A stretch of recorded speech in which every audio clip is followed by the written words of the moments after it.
Well, good afternoon, everyone. I want to welcome you to the Conscious Life Expo post-conference.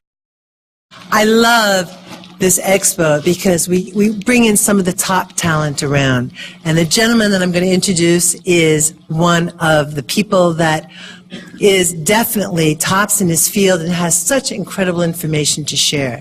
So I would like you to join me in giving a rousing Conscious Life Expo welcome to David Wilcock. Thank you. Thank you.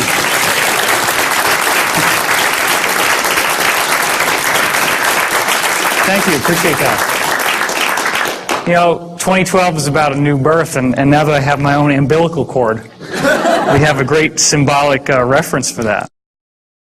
So this is going to be a bridge where we're going to start with the 2012 Enigma material that I didn't get to finish yesterday because literally we had the line for that room wrapped around 2 halls in this hotel. It was enormous. How we got all those people into that room, for those of you who remember, I don't know how it worked, but it was a divine miracle in and of itself that we actually got the people in. So this is about what the government is like for most people right now. We've gotten into this illusion that the government is our benevolent father figure and protector, and more recently now it's feeling as if what's the surprise is not what we're expecting.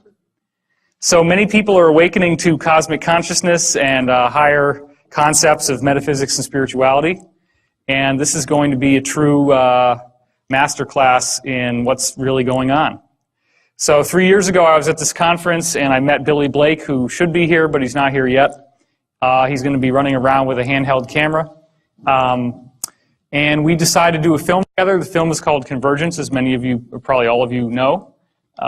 So that film deals with the idea that the underlying fabric of this universe is consciousness, which is what all the old mystics and all the old religious traditions have been saying for thousands of years.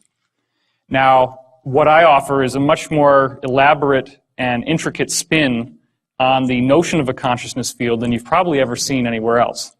Of course, it goes without saying that for those of you who haven't seen this, when they haven't seen it before, there's a gasp in the audience, but you all are well initiated.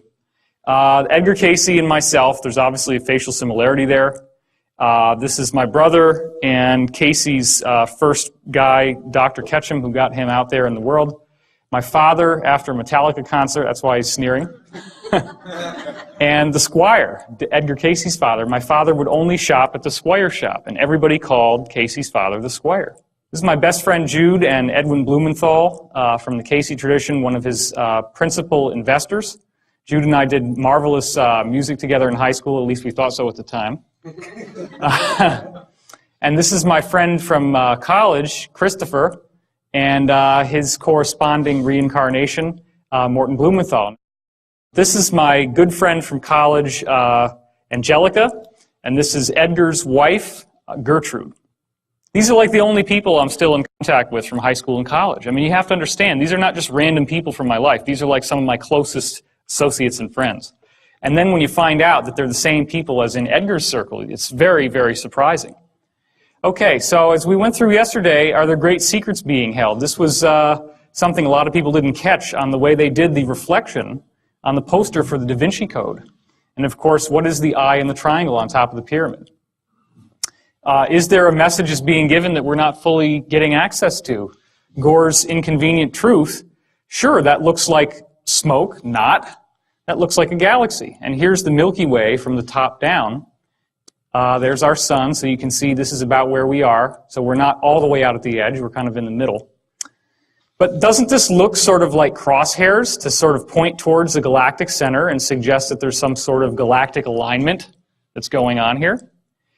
So later in this talk, you're going to hear about interplanetary climate change, which is how this movement into a new area of energy in our galaxy is in fact actually causing all the planets in the solar system to experience changes just like the ones we see on Earth. So this is far from an isolated phenomenon. There's also these new physics discoveries that keep leaking out, and they always relate to sacred geometry.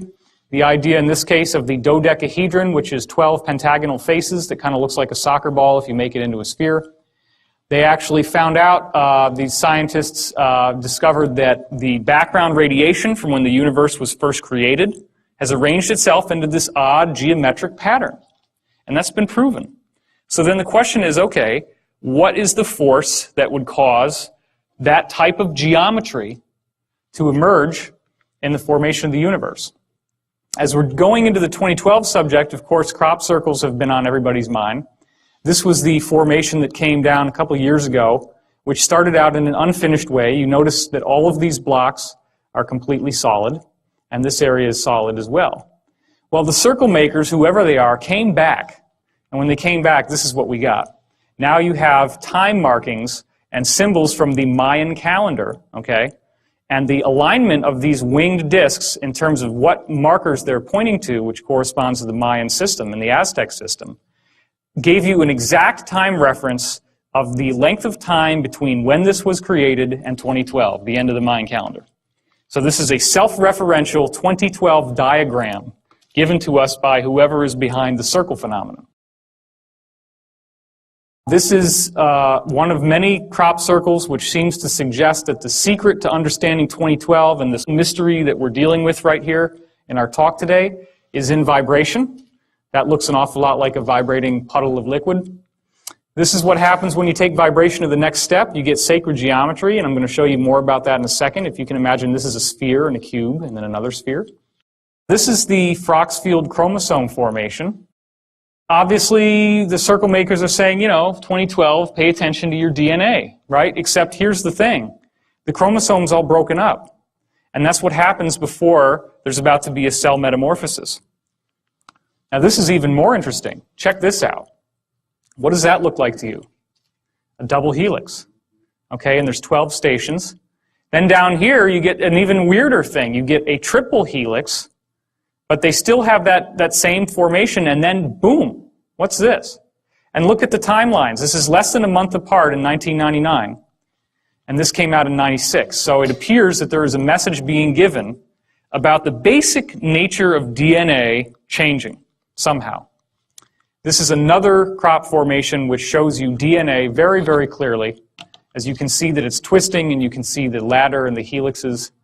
So there's something very interesting going on here. Now, this is one of the most staggering formations that's ever come down. And as I said yesterday, the idea that two drunken Englishmen stomped it down with a funny hat and a string and board after coming back from the bar one night, it just doesn't fly.